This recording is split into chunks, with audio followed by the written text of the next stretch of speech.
বাংলাদেশ জাতীয়তাবাদী দল বিএনপির ইতালি শাখার আলোচনা সভা অনুষ্ঠিত হয়েছে। ইতালি প্রতিনিধি মোল্লা মনিরুজ্জামান মনির জানান, রোমের স্থানীয় একটি হলে এই আলোচনা সভা অনুষ্ঠিত হয়। আলোচনা সভায় সাধারণ সম্পাদক পদে নিজেকে ঘোষণা দেন ইতালি বিএনপির সাবেক সাংগঠনিক সম্পাদক কামরুজ্জামান রতন।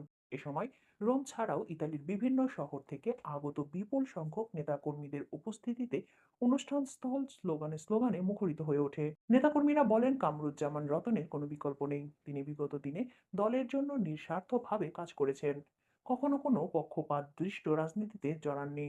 সভায় সভাপতিত্ব করেন ইতালি বিএনপির সাবেক সদস্য ও তেরেসিনা শাখার সাবেক সাধারণ সম্পাদক ইঞ্জিনিয়ার শফিকুল আলম রিপন। অনুষ্ঠানটি যৌথভাবে পরিচালনা করেন ইতালি বিএনপির সাবেক সহ সাংগঠনিক সম্পাদক এ কে আজাদ ভুঁইয়া এবং স্বেচ্ছাসেবক দল পালেরমো শাখার সদস্য মোহাম্মদ আব্দুল কাদের।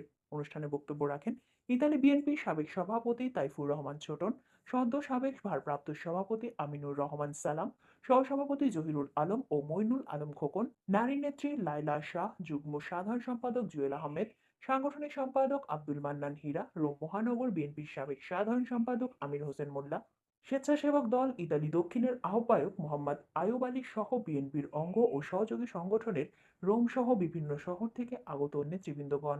এ সময় কামরুজ্জামান রতন বলেন, ছাত্র জীবন থেকেই রাজনীতির সঙ্গে জড়িত তিনি। নেতাকর্মীদের ভালোবাসা ও আস্থাই তার মূল শক্তি। যদি তাকে সাধারণ সম্পাদক হিসেবে নির্বাচিত করা হয়, তবে তিনি একটি শক্তিশালী, বৈষম্যহীন এবং সুসংগঠিত বিএনপি গঠনে কাজ করবেন।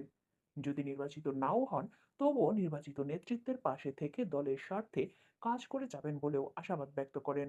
সভা শেষে আগত নেতাকর্মীরা ঐক্যবদ্ধ বিএনপির প্রত্যাশা ব্যক্ত করেন এবং রতনের নেতৃত্বে একটি কার্যকর ও সুশৃঙ্খল কমিটি আশাবাদ ব্যক্ত করেন।